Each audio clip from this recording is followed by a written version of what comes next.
Hey everybody, this is Davis with Con Freaks and Geeks, and I would like to welcome you to another episode of Pop Culture Gems. This is a series where we talk to amazing creators, artists, cosplays, voice actors, and so much more. If you like the interviews we do with these amazing guests, you can give us a thumbs up and subscribe to our YouTube channel, the CFG channel, or you can either go to our main website, confreaksandgeeks.com, to listen to it on any podcast services out there.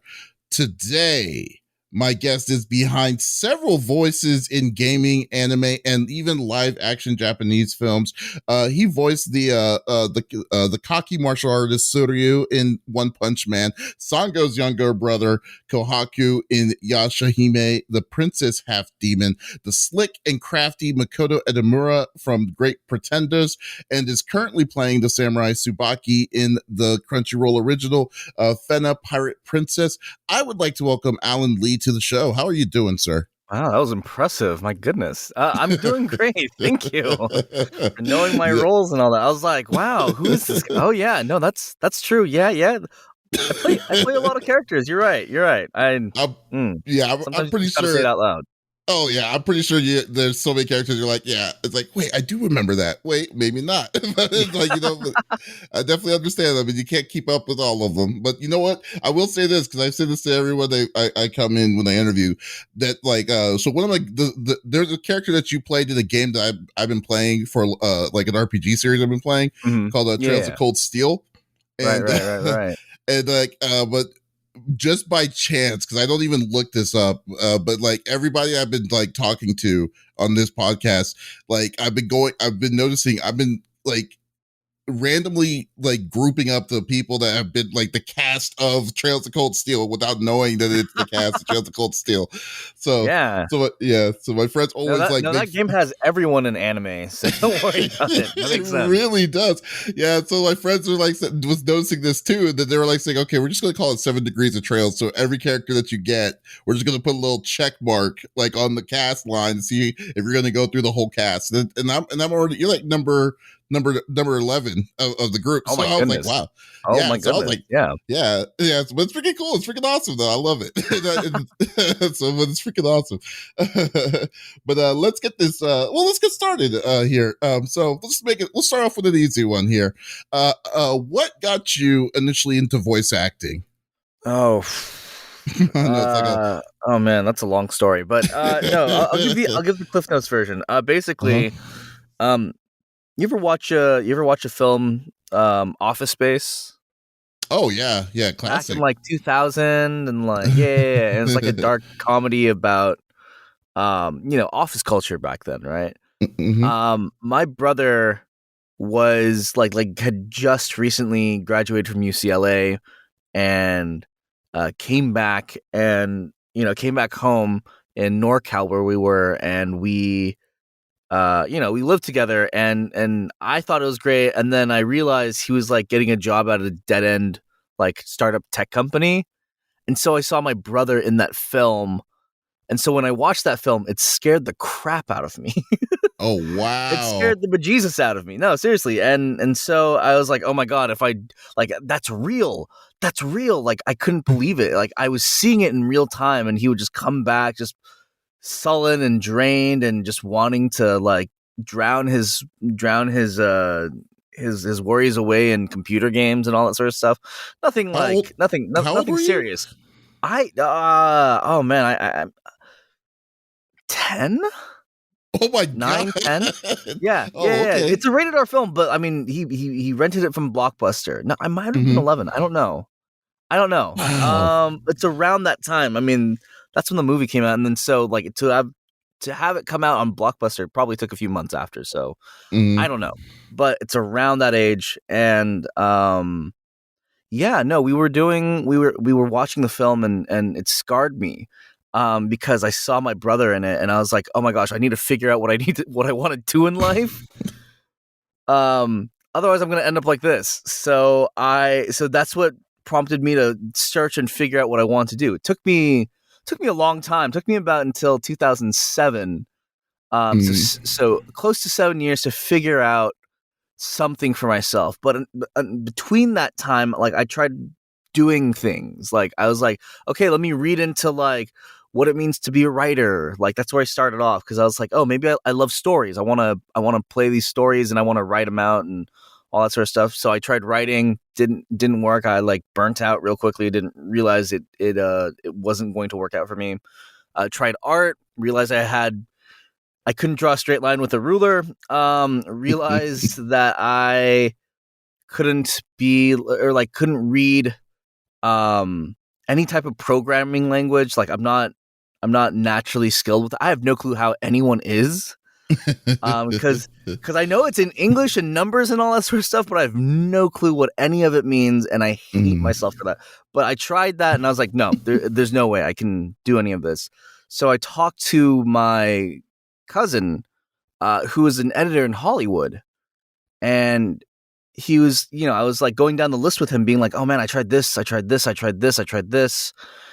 And I can't find anything, and I feel like I'm running out of time, because now I'm getting close to the age where like I got to think about college and stuff like that. So, he was like, "Well, how about you figure out where all those things come from, and then like find the through line with it, and then figure out what you want to do, maybe within that through line as well. Like that's how you should figure that out." And I was like, "Oh, okay," and it was brilliant, because I realized, oh, they all come from like childhood, right? Like, like watching cartoons, watching a whole bunch of TV, playing video games and all that sort of stuff. And I was like, okay, we're getting somewhere.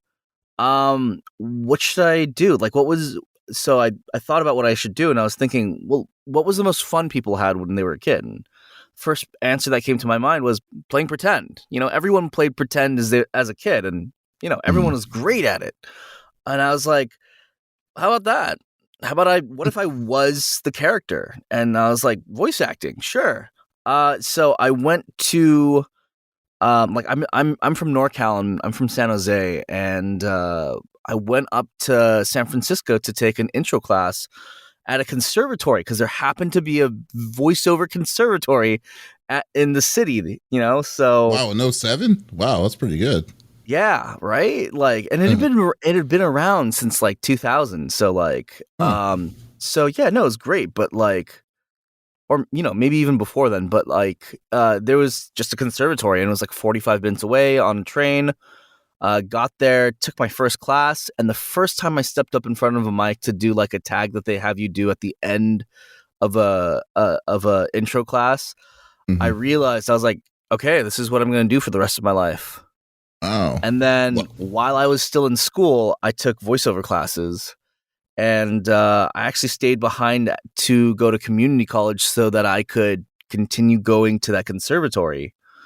And then, and then the rest is history.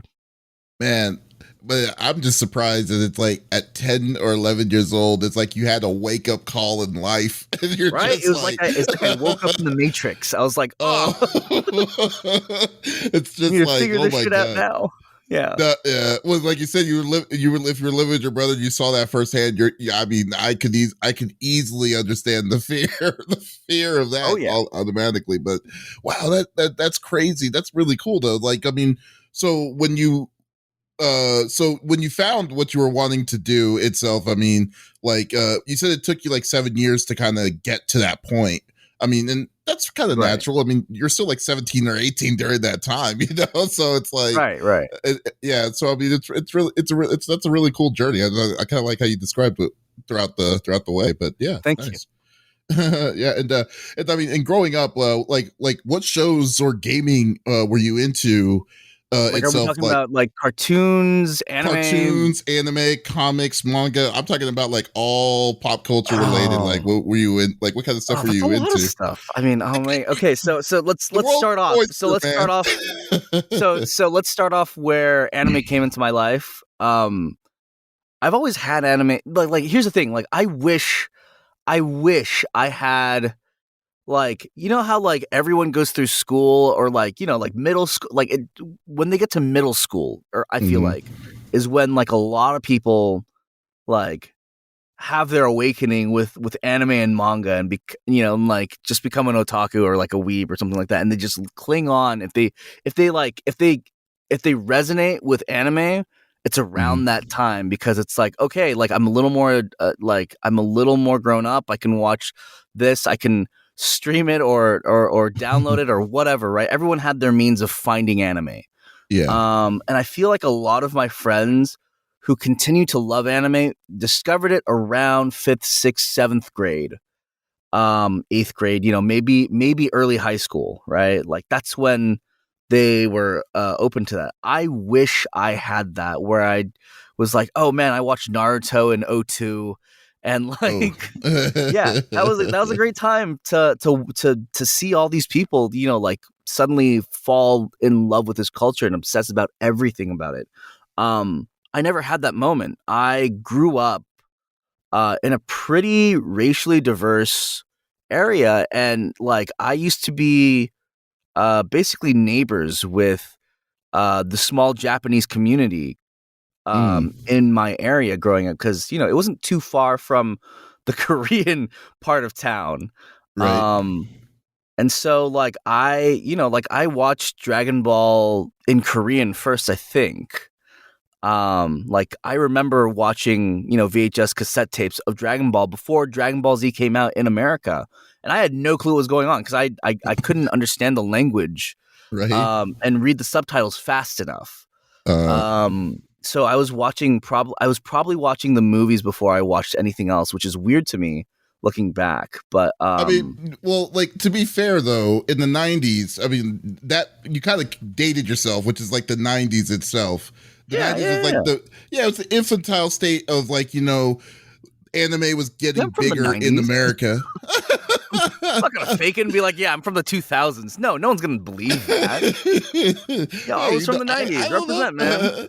Yeah. But I'm saying that I'm just saying that like during that time, it was really hard to get anime though. Like, I mean, even regardless of towards that stuff. It, like, I went to a.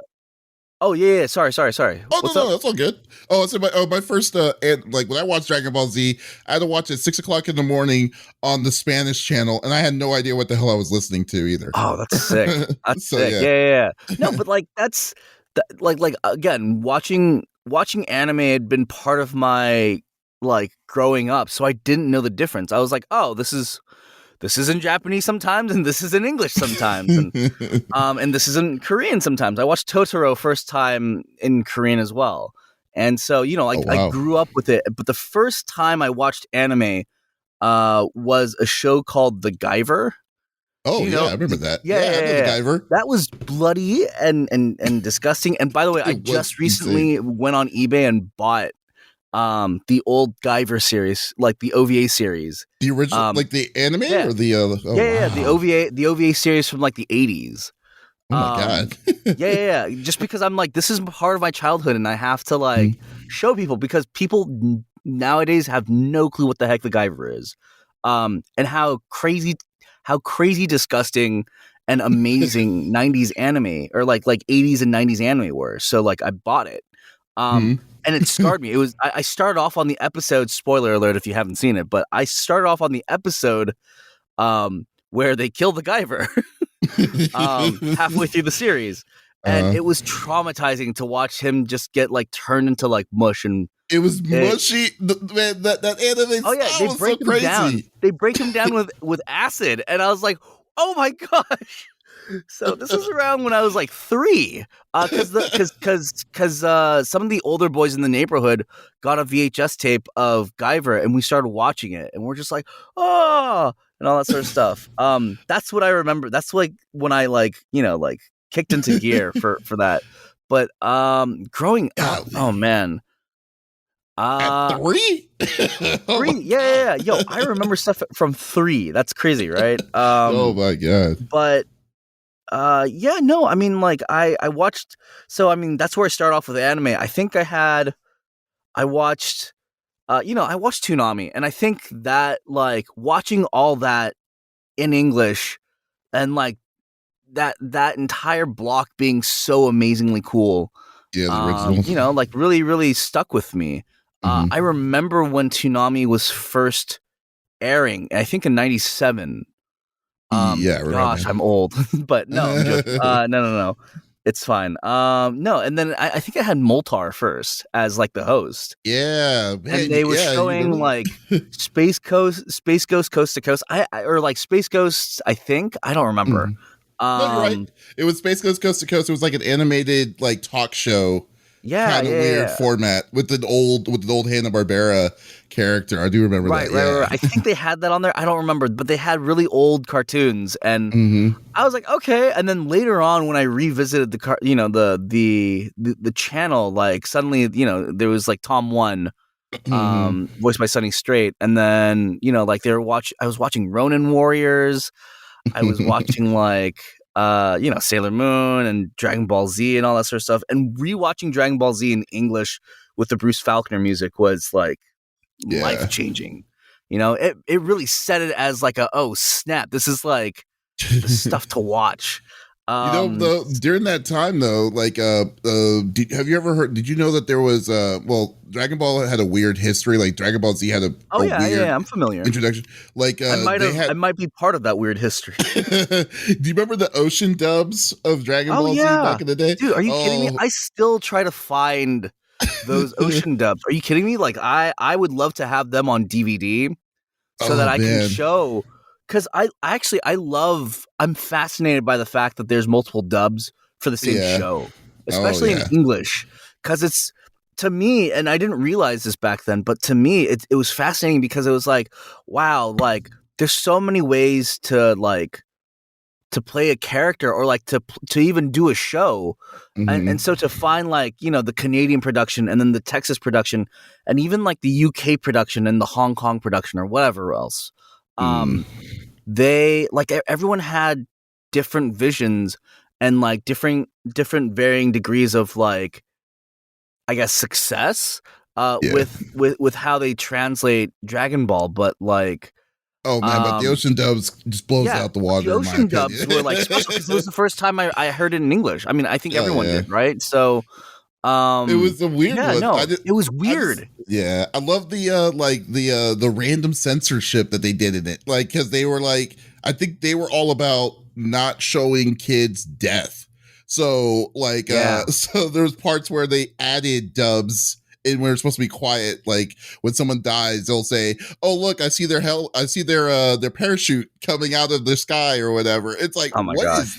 It is amazingly bad. It's hilarious though. Yeah, no. It's interesting. I mean, especially because I think it was weird because the 90s were simultaneously both the time where like you got a lot of censorship trying to protect the kids, but you also got the craziest anime to work with, where they showed everything. I showed a colleague of mine Wicked City, and which is from the guy who did Vampire Hunter D.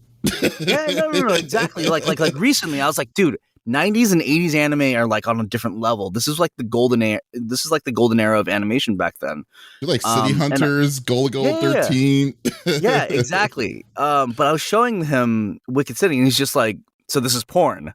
And I was like, not really. I mean, it's not porn like explicitly, but like, yes, there are graphic images and like there's a bit of nudity involved. But yeah, anime. Like growing up in the 90s, watched Toonami, and then got into Gundam, got into like what was it? Everything on Adult Swim back in 02, 03. I watched Inuyasha for the first time on, like at 11 o'clock at night on Saturdays. And speaking of which, it's interesting because I watched Inuyasha and like from the beginning, or not really from the beginning, but like around that time. And I remember catching it every week until Kohaku showed up. And because I was around that age, I latched onto the character as like my sort of like, oh, I'm gonna like play pretend in my own head as this episode is going on, to sort of be in his shoes, because Sango was my favorite character. I had like a crush on Sango.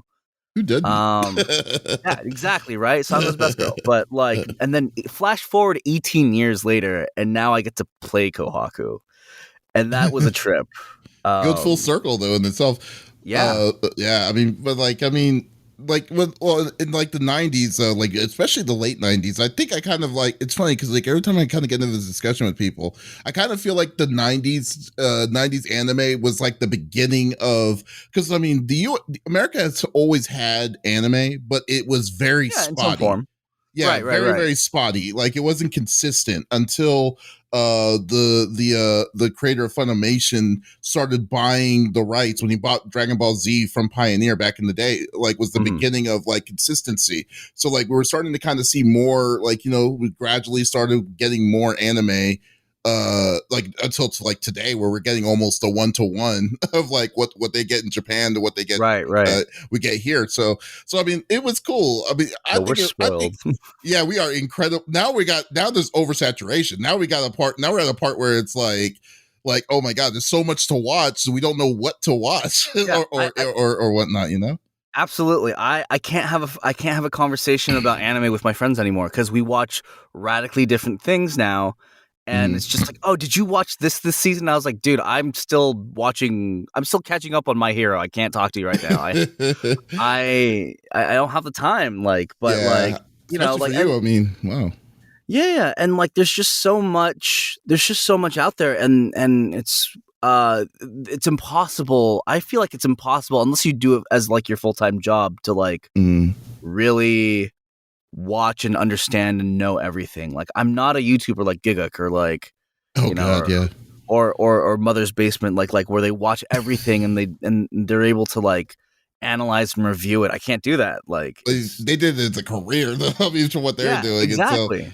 yeah, for me, So unless you have it as a career, I don't know how you do it. No. yeah, I got to a point where I was like, you know what, I can't keep up with any of this, so I'm done watching. I just I, like, if I have a chance or an opportunity, if I wanted to see a series, I'll just read anything that I'm interested in, and but like it's not like, you know, keeping up with like, you know, 10 different series and stuff, and just be like, okay, here you go. It's like, Right, you know, right. one consistent series, and I'm cool. I'm Yeah. cool for the most part. Oh man, but Yeah. that's cool though. I mean, that's cool. That's very interesting, and I now know that you love gore from the No, no, 80s no, and no. 90s. No. I love the animation, like the quality of animation. I'm not in love with all the gore, because I think in the 90s, like in the 80s and 90s, they're just like, yeah, we have plenty of money, do whatever the hell you want, and so they're like, artists. The artists I know, at least, like if they're given full free reign to do whatever, they just make it bloody disgusting, and they make it as Yeah. like as possible, right? So Yeah. interesting era. I remember Ninja Scroll is the one that always come to mind for me. The Oh original yeah, Ninja yeah. Scroll movie. But did you know that they made a Guyver live action movie with Yeah, Mark with Hamill? Mark Hamill. Yeah. That's Oh so man, weird. Yeah, I watched it too, and it, it's not good. it's not good. It's not great. It's not good. It's not great. But like, it's like, okay, you know what? I'm just gonna show friends like the screenshots instead of the Guyver, They because were at least trying. the costume looks kind of right? Kind of, So yeah. It was actually kind of messed up because that was actually after he had that really bad motorcycle accident. So right. yeah, so he's all makeuped up and everything, and they're like, "Why the hell Yeah. are you even here?" Anyways, but I mean, and like I said before earlier, you were in The Great Pretender. You play and that series.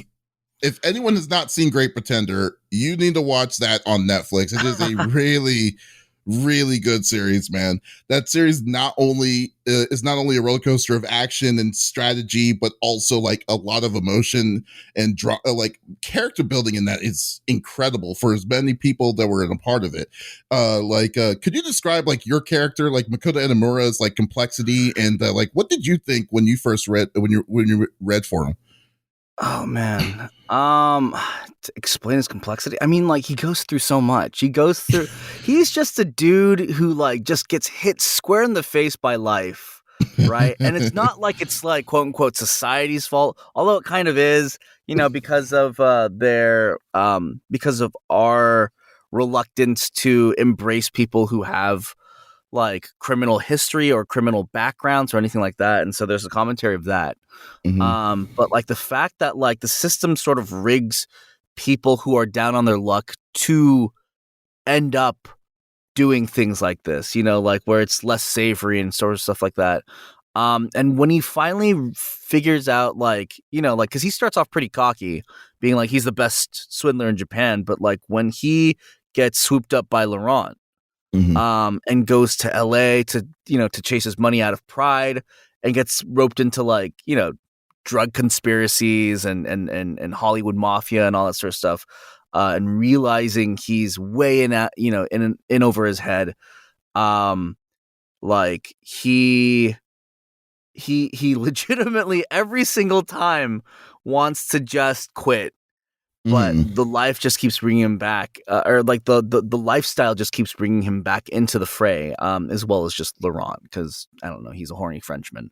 But no, it's and like he's a good person at heart. He just like he's just misguided, and I think there's just a lot of deep anger with the character when it comes to dealing with his past and dealing with people and who sort of reject him, and so there's this bitter quality about him, no doubt. But but he's lovable. He tries to do the right thing, which is weird because like to be a con man, you have to have no conscience to to pull these things off. But like I get it, it's anime, right? So right.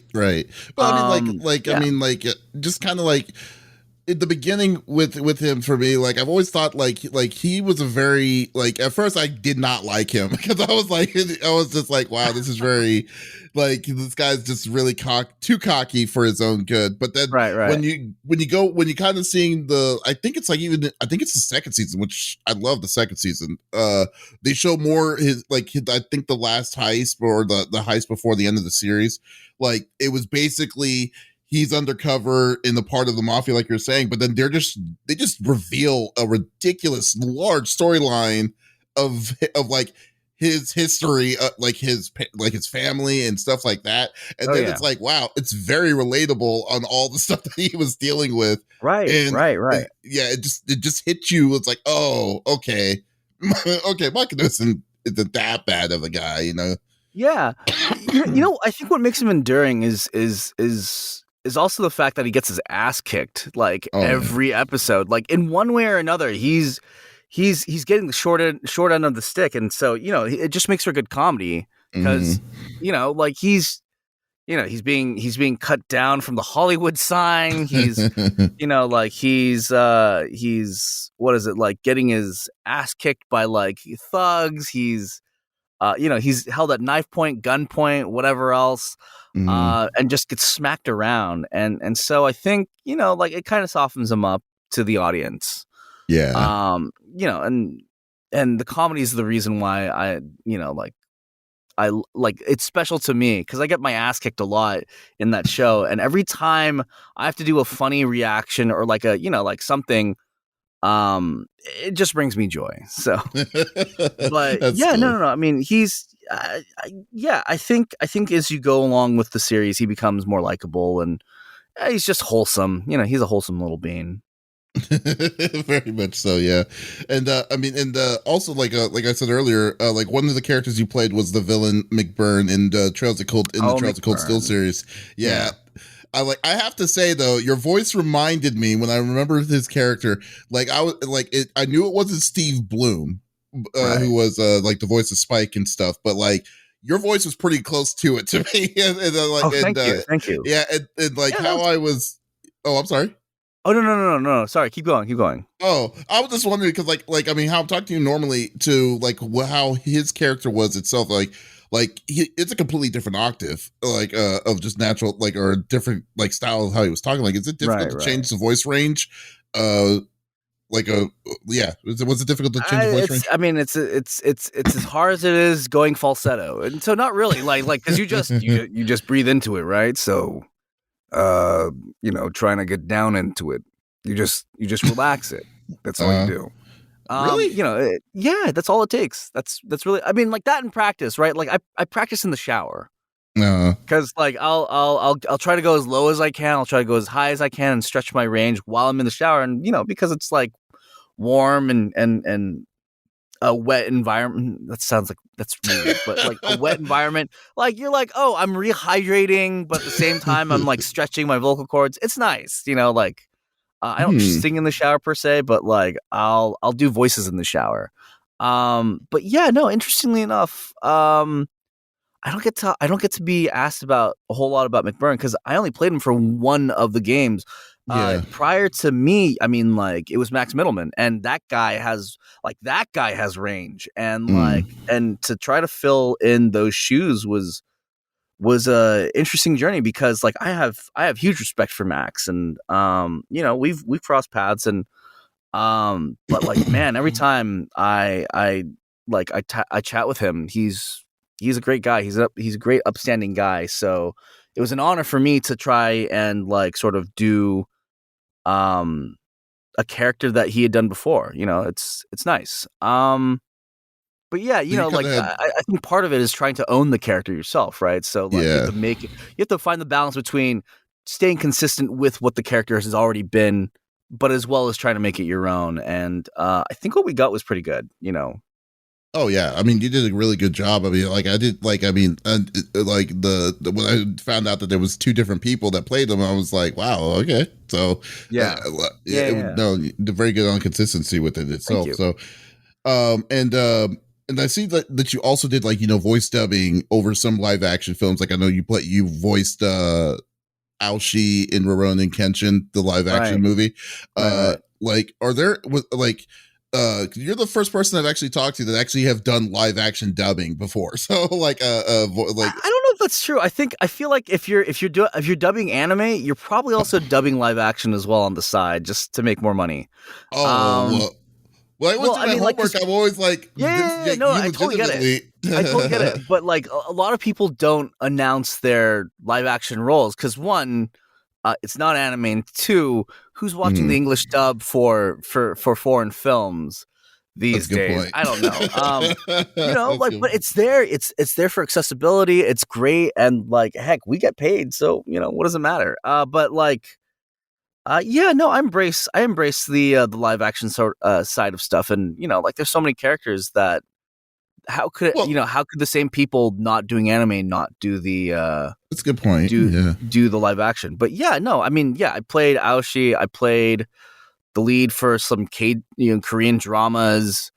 But anyways, I don't even know what the question was. I'm sorry. Oh no, I was going to ask you because I was like, in anime, how it is. I mean, when you're in a session in anime itself, you have to match like the lip flaps and all that stuff and all the things like that. Like, I mean, but in a live action series, it can't possibly be the same way, right? Like, like what's the trick to the trade on that to kind of match up? It's both similar and very different. It's similar because you're still looking at lip flaps. You're still looking at lip flaps, but like they're not drawn. They're so like to match the lip flap as well as possible. It really depends on everything before the actor comes in. So, like the people who write the script and adapt it, the director who looks at it and was like, so there's like there's a few steps before the actor gets the script, to ensure that the lip flap sort of matches the mouth movement. But sometimes we'll sit on a line or like a monologue or whatever, to make sure that like you can kind of get away with it, right? There's that weird uncanny valley where like they're speaking, but they're, English is coming out, and you kind of want to hit that point, where it seems natural because it's, it's live action. And, you want to make sure that like, if they end on like a closed mouth, it ends with a closed mouth sound versus an open mouth. So for example, like if they end with like, a closed mouth sound, it might not be, like there might not be an O sound at the end of that sentence. And if there is, they're like, okay, we have to reword it so that like he ends up closed. So we look at that stuff more often. Not saying we don't do that with anime, but there's a little more leeway with anime just because it's three frames of actual like mouth flappage. Whereas, like I don't know, in live action, there's like a whole bunch where you're like, oh, he kind of looks like he's doing an R or like rolling his tongue or something like that. And so you have to end with that note or, like fake it as best you can. Man, is there like any multiple takes? I can only imagine there's a lot of takes on that when it comes to doing stuff like that, because that seems like it's a lot harder and a lot more time consuming, isn't it? It's like doing it's not that different, but yeah, no, I mean, it absolutely is different. It's just when you're in the job, you're like, okay, it's just a different set of rules. Right. But the mechanics are the same. So, like it's a bit of both, yes and no.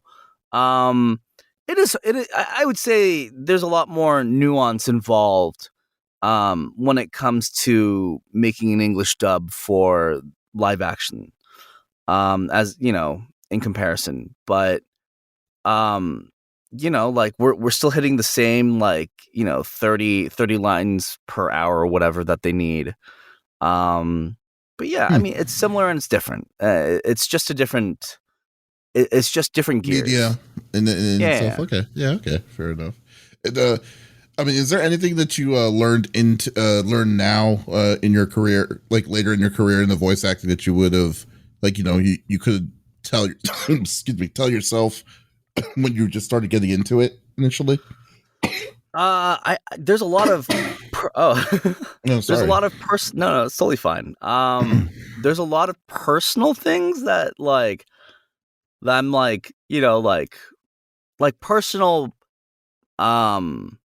professional things that I would remind myself of. Like I've had plenty of teachers, tell me everything that I need to know about the business, but I wish I could remind myself of that. And I if I were to go back and tell 17, 16, 17, 18-year-old Alan on, on how to find success, it's just keep doing it. Don't be afraid of anything, because you're going to make mistakes, and chasing perfectionism isn't going to help you. If anything, it's just going to hold you back a few years, and you don't want to do that to yourself. But yeah, no, I don't know. It's get your hands dirty early on, and man, I don't know. I'd like to say that even back then I knew sort of I had the tools of figuring out and navigating the earlier parts of my career, but it's not until I did it for so long that I actually built the courage to just go forward and keep doing it. And I think that's sort of the secret to success, right? You just keep doing it, even if you suck at it, even if you're mediocre at it, right? Cause everyone has to start somewhere. And I think when I was younger, I sort of tried to chase perfection and chase a sound, rather than really focus in on what's more important, which is just keep doing it and focus on the things you're supposed to focus on, which is the character and the story. So, I would just give myself reminders more so than oh, I didn't know this thing back then and that I know now. Right. That makes sense. I mean, just kind of keeping yourself know where you're coming from on that, and just go and just remind yourself on it from time to time. Makes sense. And I mean, do you have any kind of project or dream role that you're wanting to be a part of, or is there something that's out there that you're oh man, yeah, I can't wait to be? Yeah. What would that be? Oh, if I were to be, well, first of all, I mean, dream roles, I would probably say Nightwing from the Batman series. I'd love to take a crack at Dick Grayson. He was my favorite character in Batman. Mm-hmm. That's cool. I'd love to play Ninja Turtle. I'd love to play any of them, but I mean, my favorite's Raph, but I don't think I have a Raph voice unless they go back to the 87 version where he's sarcastic, instead of just really, really grumpy all the time. Oh, so, yeah. We'll see, edgy. Right? Yeah, I'd like to see a version where they meld the two versions, where it's sarcastic, but kind of also hot-headed. That'd be an interesting take for me for Raph. But who did Raph in the 80s? Was that Rob Paulson? That was Rob Paulson. Yeah. Yeah. In '03, I think it's Wayne Grayson, I want to say. And then,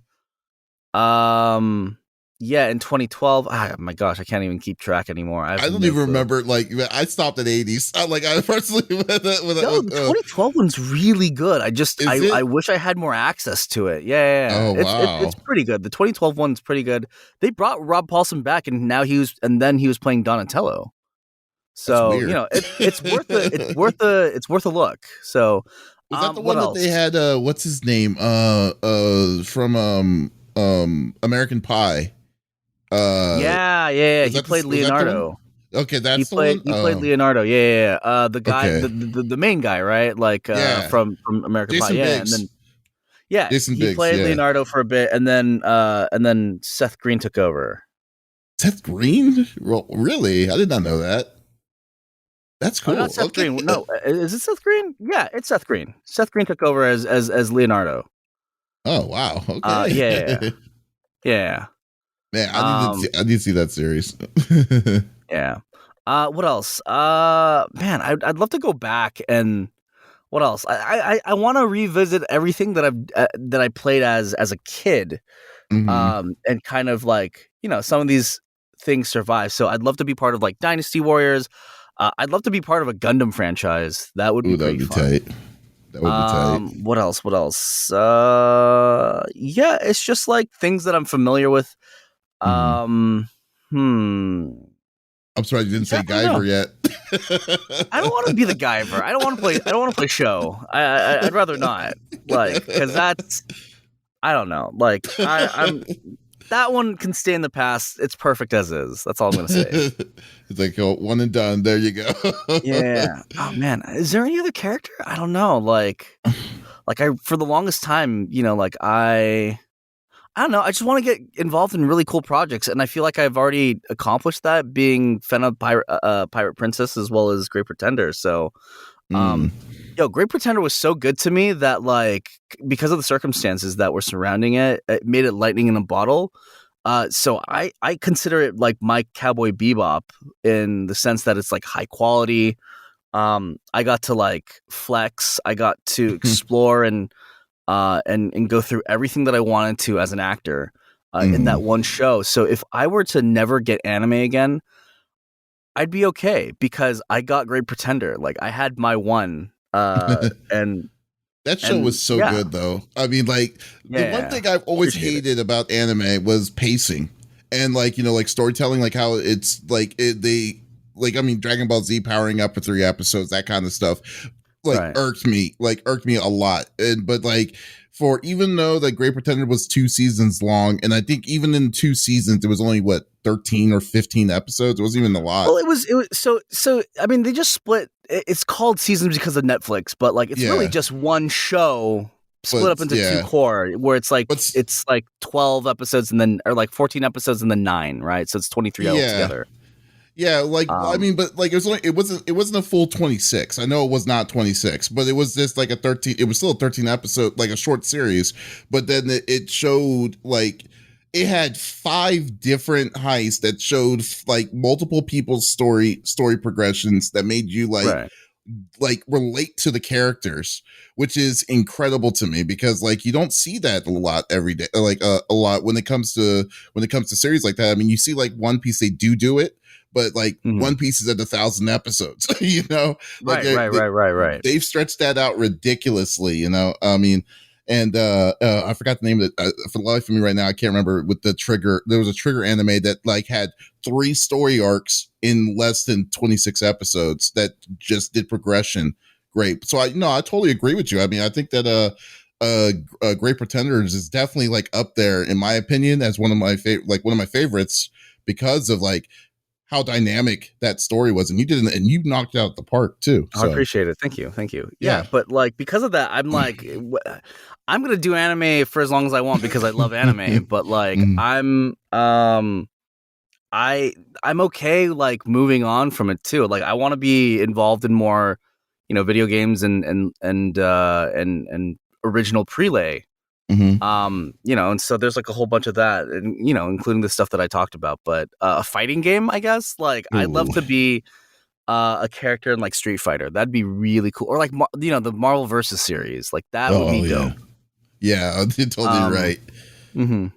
Like that's the dream where it's like you're able to play your own character and it's you and you're like, yeah, I can see you as a Marvel character though, like a Marvel versus character. That'd be pretty cool. Yeah, someone on the Capcom side. Yeah, no, I'd love to take a crack at it. Yeah. No, you gotta be Marvel, dude. It's Team Marvel. It's called Marvel versus Capcom.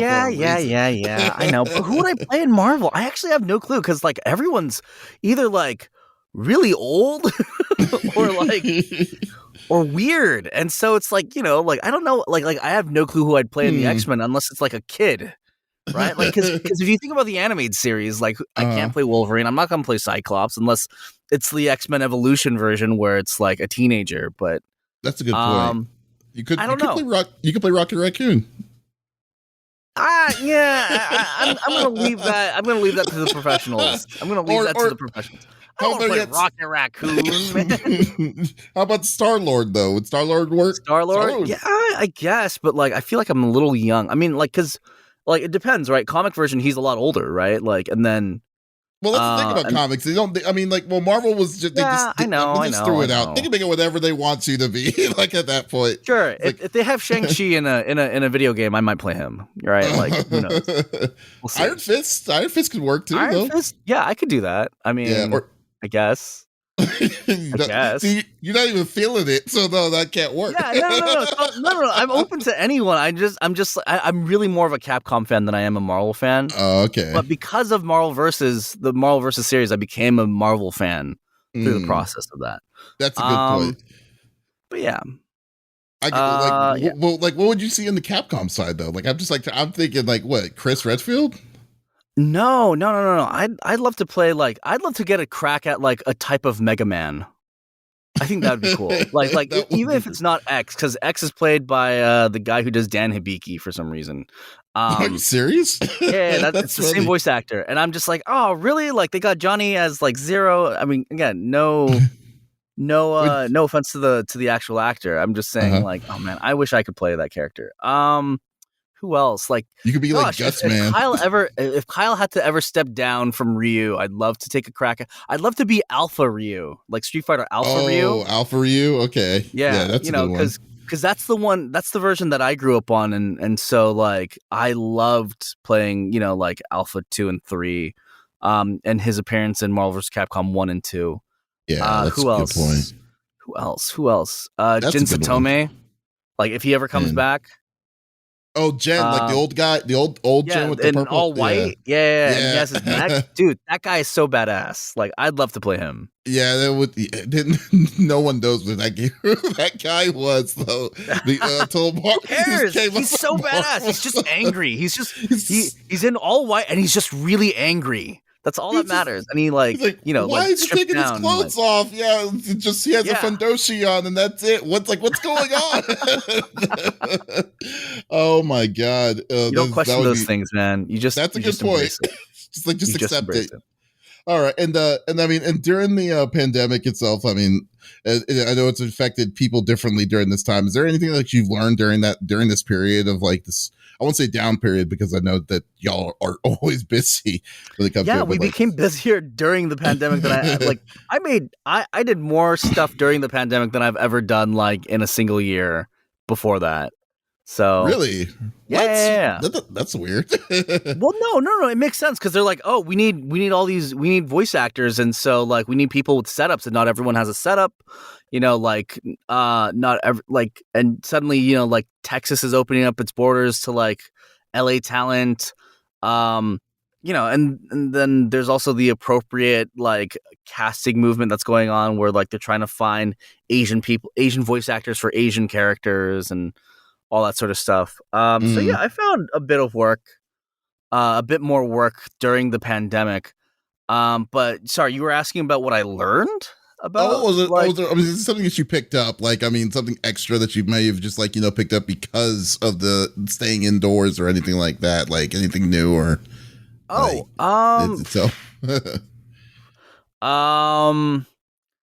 I realized through a number of shows that that people are just winging it in this industry.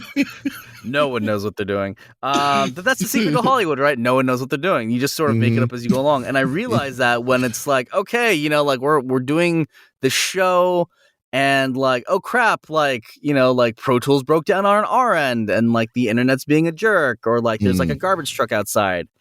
And like, you know, and so I don't know, like it just feels like, you know, like we're always hanging on the skin of our teeth. And I realized, like, I knew that from the beginning. I knew that from the onset, but like, but going into it, like, it really showed me, oh man, everything's held together by like some string and popsicle sticks. Yeah. Yeah. No, but you know, but that's how, you know, like, if that's what you do, that's what you do. But like, it just shows me that, like, man, like, it's not as well structured as it seems to be. It's really like people are just trying to wing it. People are trying to make deadlines, right? No one's thinking about some like grand Machiavellian scheme about like where people should be in terms of their career. No, it's like literally, hey, this project needs X amount of people. Let's pray that they have setups. Let's pray that this, you know, like this holds out, and then we make deadline for Netflix because Netflix wants everything yesterday, but they're giving you only like 2 months to do 26 episodes. Wow, really? That's how strict Netflix is? Dang, I didn't know that. Netflix. Oh man, I wish I could tell you outside. I'll tell you outside of this podcast. Okay, that sounds fair. We'll spill the tea outside. Yeah, because I still want to work for them. Don't worry, don't get me wrong. I love you, Netflix. Like, no, but yeah, no, like it's just seeing sort of like behind the scenes of everything going on, and, you know, there's just because there's an element of uncertainty during the pandemic of like how long we're going to be doing this, and if people go into studio anymore, or like, you know, it changes the dynamic of you interacting with production. But yeah, you realize that like it's held together by the people who are just trying to figure it out. That's it. Yeah. You know? But now, I mean, like, look at it now, though. I mean, like, when you really think about it, like, because of the pandemic, there's a new aspect that's now been introduced into it. Like you said, it's like a lot of voice actors made home studios. I mean, you have a setup at home now too. Like, I have a glorified blanket fort. That's what this is. I make Great Pretender in this booth. All right, like you literally MacGyver. Let's say you MacGyvered it. How about that? Yeah. But you still have this stuff's from Home Depot. Are you kidding me? There you go. I mean, but I'm just saying that like now people are might be subjective to be like, may not ever going into the office and may wanting to do it the way that y'all been doing it for like, I guess in the past year and a half. I mean, probably like year and a half, 2 years, right? I hope it's an option, because I know some people who like had to drive from the OC to all the way to Burbank, which is like 50 miles. Wow. Just to work, and now they don't have to. They just go into their closet and hit record. But I'm really like, I'm fortunate because I only live like 10 minutes from all the studios. Oh wow. So nice. You know, I moved just in like right where I am right now, right at the nick of time, because like you know, the places I was at before, like if I even was late by like a month, it wouldn't have happened, and like I would have lost out on some gigs because of it. But yeah, like I'm lucky enough to be close enough where like it doesn't matter for me, but I know a lot of people who like this has helped them have a lot more work in terms of volume, just because they don't have to drive all the way, you know, like all the way down into town and measure out 4 hours for a commute, you know, during LA traffic.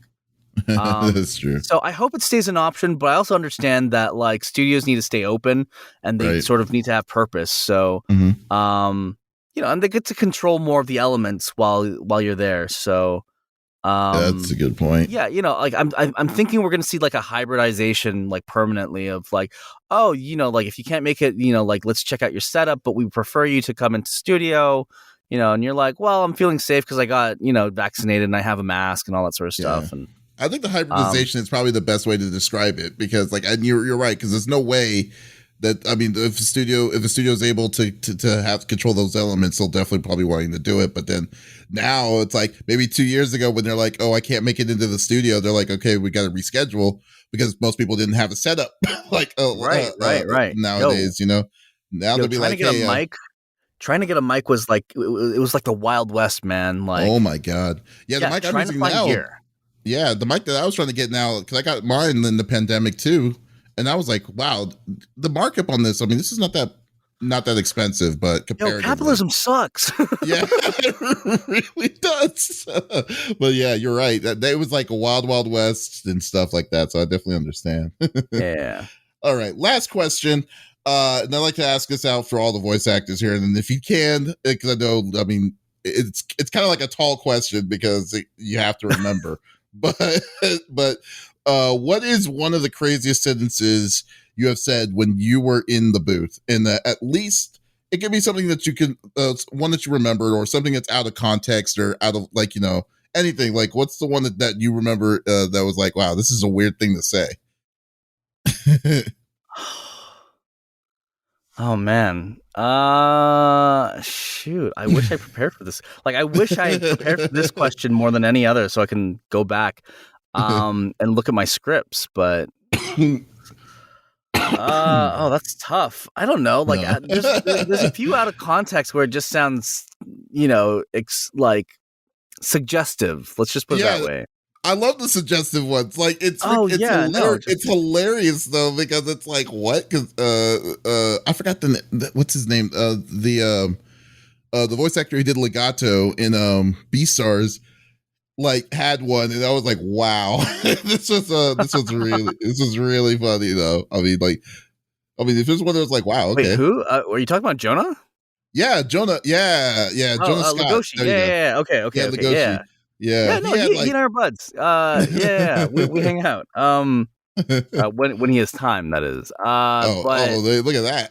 No, he's busy. I'm really happy though. Once when the pandemic hit, he rocketed, into the stratosphere with his projects as well as, like, especially Beastars. So I'm really glad for him. But no, I can't think of anything. I think the closest I can think of is, like, there's one that was just like, just